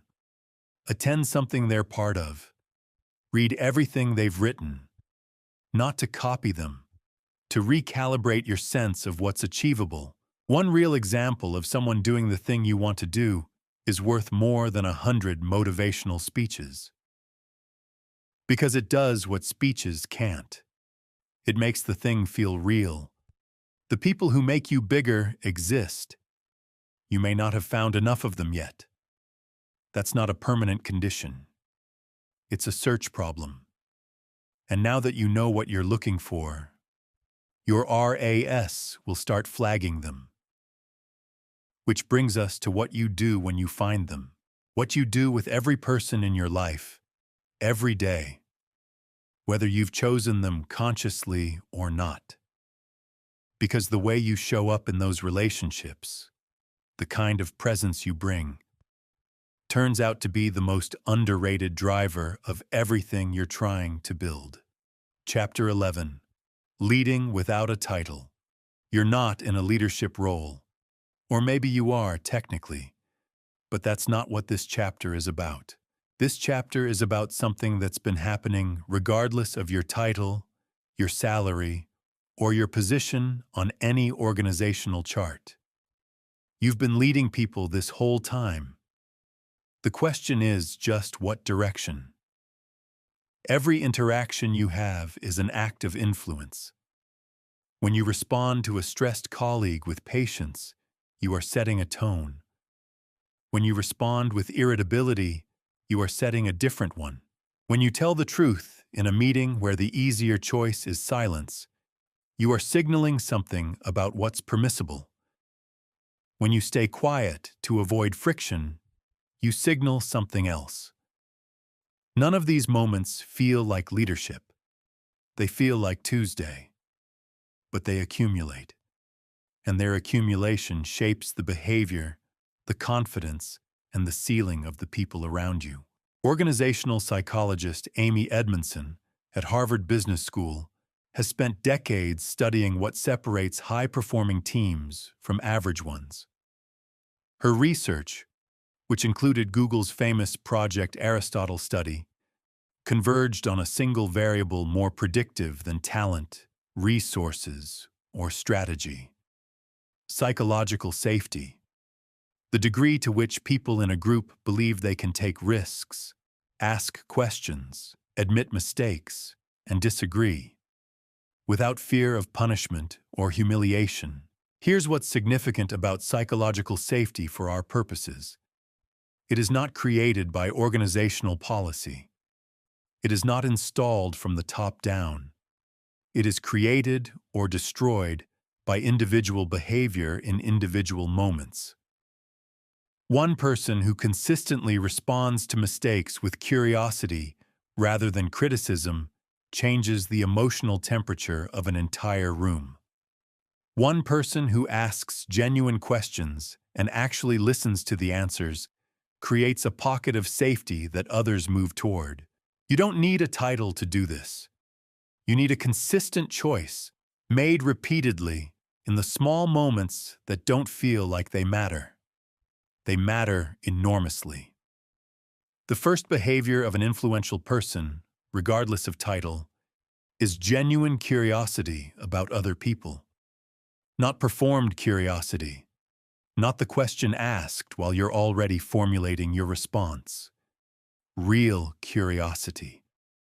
The kind that makes the other person feel that what they think and feel and know is worth your full attention. Most people are not listened to. Not really. They speak and the person across from them waits, or half processes, or nods while internally composing. The experience of being genuinely heard, of having someone present enough to track not just your words, but the feeling underneath them, is rare enough that when people encounter it, they remember it. Sometimes for years. Sometimes it changes something in them. You can be that for people. Today. Without any preparation, it costs nothing except the willingness to be less focused on what you're about to say and more focused on what you're actually hearing. The second behavior is what I'll call honest generosity, not flattery. Flattery is the counterfeit version, and people can smell the difference immediately. Honest generosity is specific, accurate, voluntary acknowledgement of something real. You noticed that someone handled a difficult situation well. You tell them, not in a managed, performative way, just directly. That was genuinely well done. I noticed. The specificity is what makes it land. It proves you were actually paying attention. And it gives the other person something they can anchor to, a real data point about their own competence from someone whose attention they trust. We live in a culture that notices what's wrong faster than what's right. Errors get attention. Excellence frequently goes unremarked. The person who breaks that pattern, who volunteers specific, honest acknowledgement without being prompted and without keeping score, becomes someone people want to be around, want to work for, want to succeed for. This is not manipulation. It is the simple recognition that people perform better when they feel seen. Every study on motivation in organizational settings confirms this.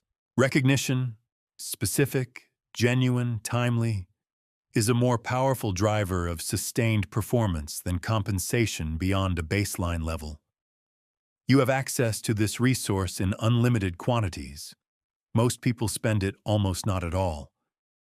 The third behavior is generous interpretation. Choosing, as a default, to assume the most charitable explanation for someone's behavior before you've confirmed the negative one. Your colleague sends a short, clipped email. Your first read. They're annoyed with you. The generous interpretation. They're overwhelmed and composing quickly. You don't know which is true, but the interpretation you lead with determines how you respond, and how you respond shapes what happens next. This is not naivety. It doesn't mean accepting poor treatment or ignoring real patterns. It means that the first move, the default position before you have evidence, is toward the most generous, plausible explanation. That default keeps you out of defensive postures that generate unnecessary conflict. It keeps you in a collaborative frame when the situation might still be collaborative. And it signals to other people that you approach them with good faith. That signal, over time, is what builds genuine trust. Here's something uncomfortable. Most conflict in relationships, professional and personal, is not caused by bad intentions. It's caused by misread signals, unchecked assumptions, and the brain's default tendency to interpret ambiguity as threat. Two people operating from generous interpretation, even imperfectly, dissolve most conflict before it crystallizes. Two people operating from threat assumption generate conflict from situations that contained none. You don't control what the other person assumes. You control what you do. And what you do, consistently, shapes what they learn to expect from you, which shapes how they show up with you. The relationship you're in is partly a reflection of the standard you've consistently demonstrated. One last thing about leadership without a title. It operates most powerfully in the moments when no one is watching. When you do the right thing in a situation where the wrong thing would have been easy and invisible. When you advocate for someone who isn't in the room. When you admit a mistake without being caught. When you hold a standard, even when the situation would excuse letting it slip. These moments build something that titles cannot buy and authority cannot manufacture. They build trust. The slow, accumulated, behavioral kind. The kind that makes people follow you, not because they have to, but because they've seen, repeatedly, who you are when it costs you something. That trust is the most durable form of influence in existence, and every one of you is building it or eroding it right now, in every interaction, including the ones that feel too small to count. The smallest interactions are the ones that count the most, because they happen constantly, and they compound. Everything compounds, including the smallest daily choices about who you're being and how you're showing up, which is what the final piece of this is actually about. Chapter 12. The compound effect of small decency. A stranger walks past you in a parking lot. You're sitting in your car in the middle of a day that has been, quietly, one of the harder ones you've had in recent memory. Nothing catastrophic. Just the accumulated weight of things not working, energy draining, the faint sense that you're running hard and going nowhere. The stranger glances at you and says something unremarkable, a simple acknowledgement, not advice, not intervention, just the recognition that you exist and that it's worth a moment. You remember it for 3 years. Small acts of human decency have a compound effect that is almost impossible to trace and almost impossible to overstate. We know this intuitively. We have experiences like the one above, moments where something small arrived at exactly the right time and shifted something. But we rarely apply this knowledge to our own behavior. We assume that impact requires scale, that to matter, you have to do something significant. This assumption is quietly responsible for an enormous amount of withheld kindness. The research says otherwise. Amit Kumar at the University of Texas and Nicholas Epley at the University of Chicago have studied the impact of small pro-social acts extensively. Their consistent finding: the person performing the act significantly underestimates its impact on the recipient. The giver thinks the gesture was minor. The receiver experiences something meaningful. We are systematically miscalibrated about the weight our small kindnesses carry. And because we underestimate the impact, we perform them less often than we should. This matters for reasons beyond altruism. Though altruism is a perfectly sufficient reason on its own, Adam Grant's research at Wharton, which we touched on in the leadership chapter, showed that the highest performers across professions were disproportionately people who gave without keeping score, not naive givers who exhausted themselves in service of everyone else. Strategic givers who created genuine value for others while maintaining boundaries around their own energy and time. The reason givers end up at the top rather than the bottom, which is counterintuitive in a world that celebrates competitive self-interest, is network depth. Every genuine act of generosity builds a deposit in a relational account, not consciously tracked by either party, but present.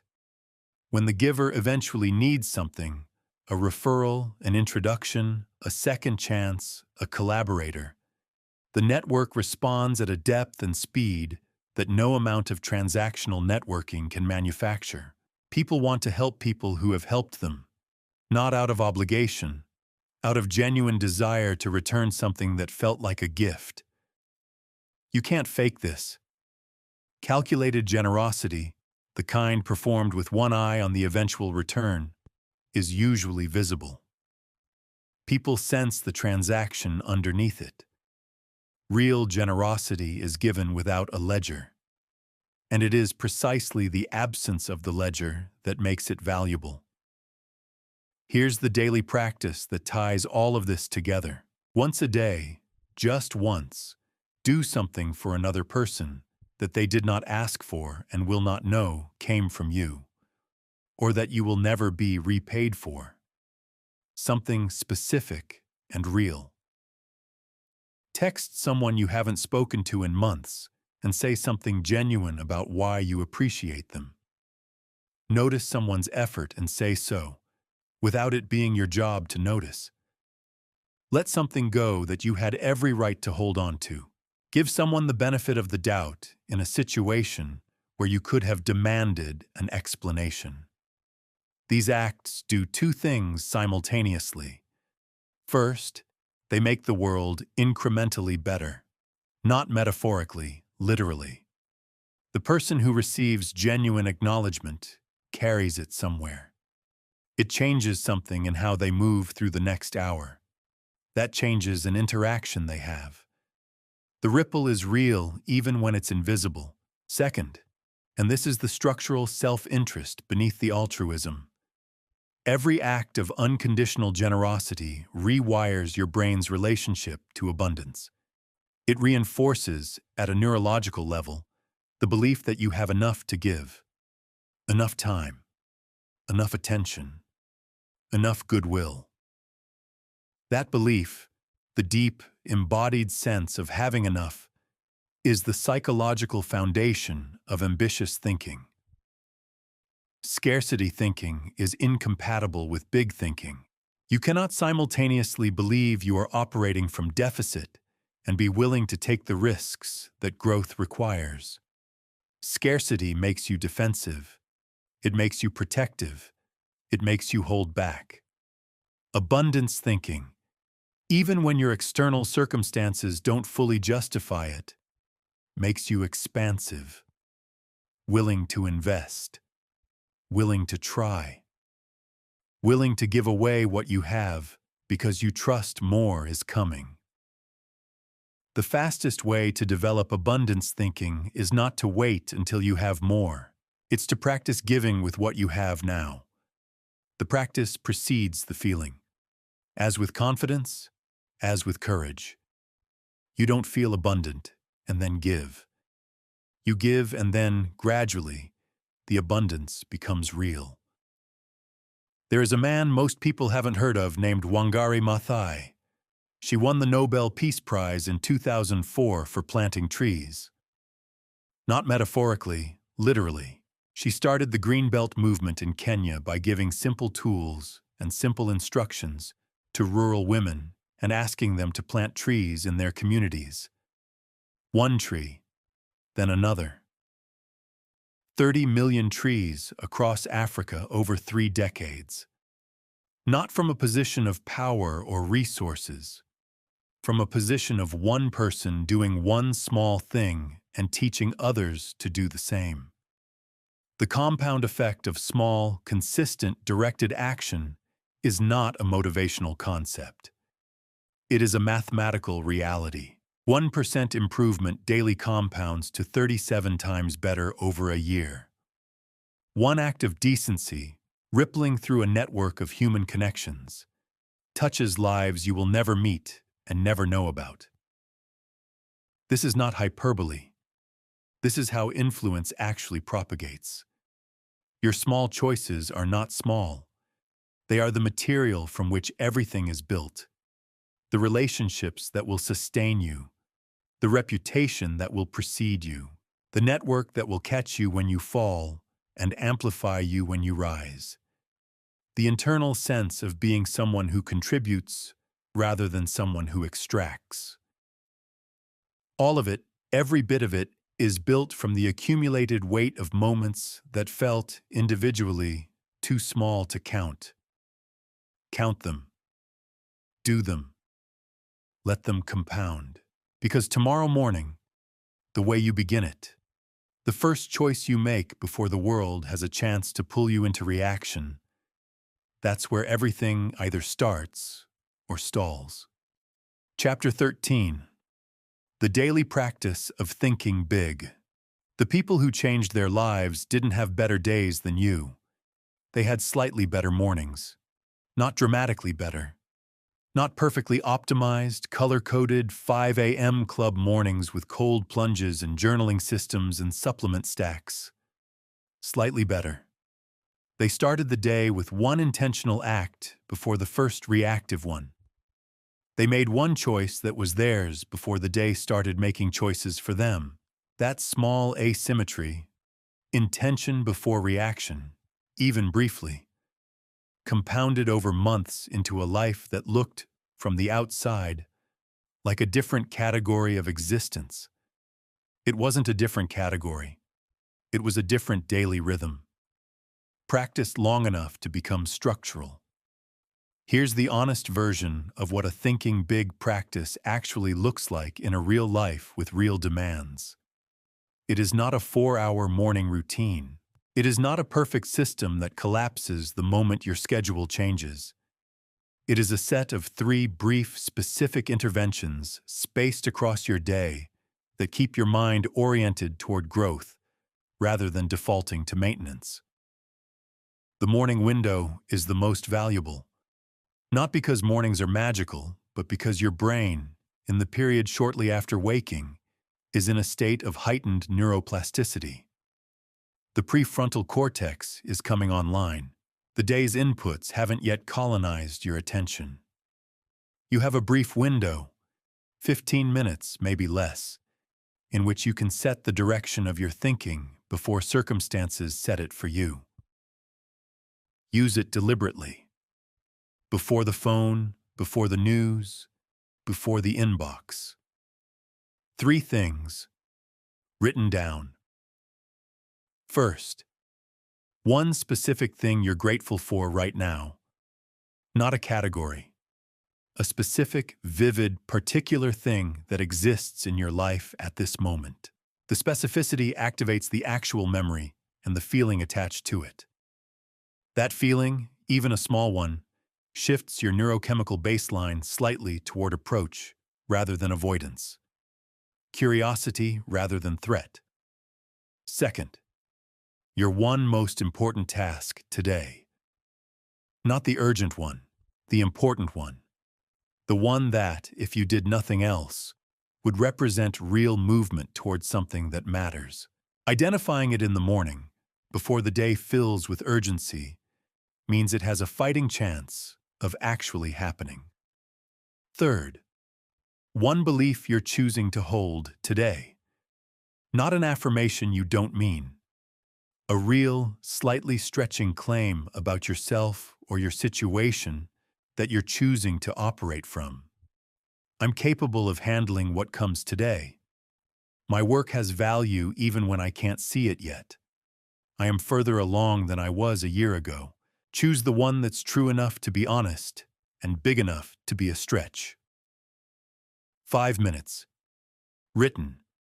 Before the phone. This is not a large ask. The return is disproportionate.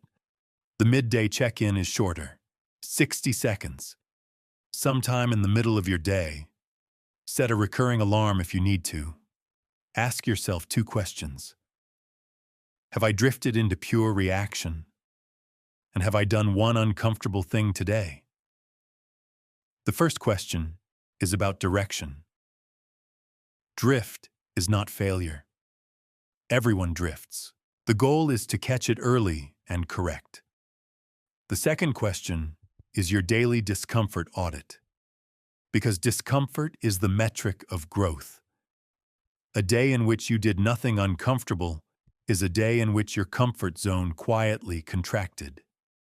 Something, anything, that required you to extend slightly beyond what felt automatic. A call made, a boundary held, a truth told, an idea shared before it was fully formed. If the answer to both questions is no, you have the rest of the day. There's still time. The evening reflection closes the loop. 5 minutes. 3 questions, framed as a scientist reviewing data rather than a judge delivering a verdict. What worked today? What did I learn? What would I do differently? Notice the absence of what did I do wrong. Wrong implies a moral failing. Different implies an experimental adjustment. You are not being graded. You are collecting data for tomorrow's experiment. End the reflection with one acknowledgement, something you did today that required some degree of courage, however small. You spoke up. You started. You kept the commitment when the easier choice was to let it slide. Acknowledge it, not for ego. Because what you deliberately notice, you begin to repeat. And what you repeat becomes who you are. This 3-window practice, morning orientation, midday check-in, evening reflection, takes less than 15 minutes total. It is not a productivity system. It is a daily act of self-respect. The declaration that your life is worth thinking about intentionally, rather than just experiencing reactively. Now, the practice will break. Days will happen where you skip the morning window because the alarm didn't go off and you're already behind. Weeks will happen where the routine dissolves under the pressure of a difficult season. This is not failure. This is the nature of practice. The only response that matters is the one you make the next morning. Not a dramatic recommitment, not a guilt-driven overhaul, just the quiet choice to begin again. One window, one question, one intentional moment before the first reactive one. Every person who has ever built something meaningful has had their practice interrupted repeatedly. The difference between people who build and people who don't is not the unbroken streak. It's the speed of return after the break. How quickly they come back. How little drama they make of the return. Begin again. That's the whole skill. Here's the final piece. And it's the most important one to carry out of this book. The daily practice of thinking big is not ultimately about you. Not only. Every morning you spend 5 minutes orienting your thinking toward possibility. You become slightly more capable of extending that orientation to the people around you. Every time you catch your drift and correct, you model something for the people watching. And people are always watching, even when you think they aren't. Every act of daily generosity, every moment of genuine curiosity about another person, every instance of honest encouragement, these are the ways the practice